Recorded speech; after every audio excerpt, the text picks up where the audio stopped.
Alright, so I'm going to start off with probably the most prevalent and undisputed piece of advice that's been circulating for months at this point.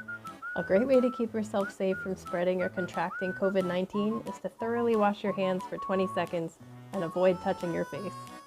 If counting to 20 while washing your hands has grown stale on you at this point, there are plenty of listing around online of 20-second song choruses you can hum to yourself to make it more interesting. Because COVID-19 is so contagious, it's been hard to spend time with friends.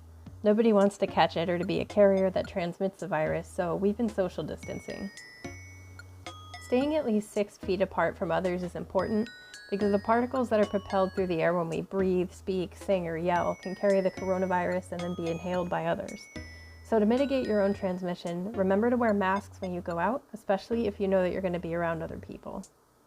Speaking of being around other people, be sure to give people space at the grocery store.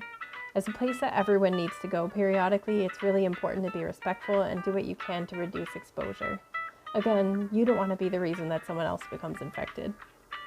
Going to the store these days can be a somewhat chilling experience.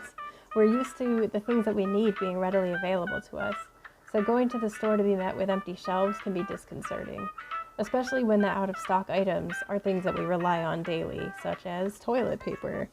Especially when the toilet paper we need has been out of stock for months. Especially when you're doing what you can to conserve the toilet paper that you do have, but you're running low and still can't restock. When one person hoards more than they need, they put other people in a position of scarcity. It causes more people to panic, and then they feel the need to hoard resources themselves rather than taking a fair share to meet their own needs. And when people can't access toilet paper, they often end up using other unflushable alternatives, like paper towels or tissues. Flushing things that are not toilet paper can cause damage to plumbing. Try to resist the urge to hoard. Limiting exposure to grocery stores can mean relying on more shelf-stable foods. So if you miss fresh produce and don't want to shop more frequently than you have to, try grabbing frozen fruits and veggies to make smoothies. Nutrition is important for your mental health. It isn't the best idea to be ordering food out in these circumstances, but if you really want to support your local restaurants, and not have to think about making dinner every single night, many places are acclimating to the current situation by staying open while offering contact-free delivery to keep people safe while also keeping their businesses afloat.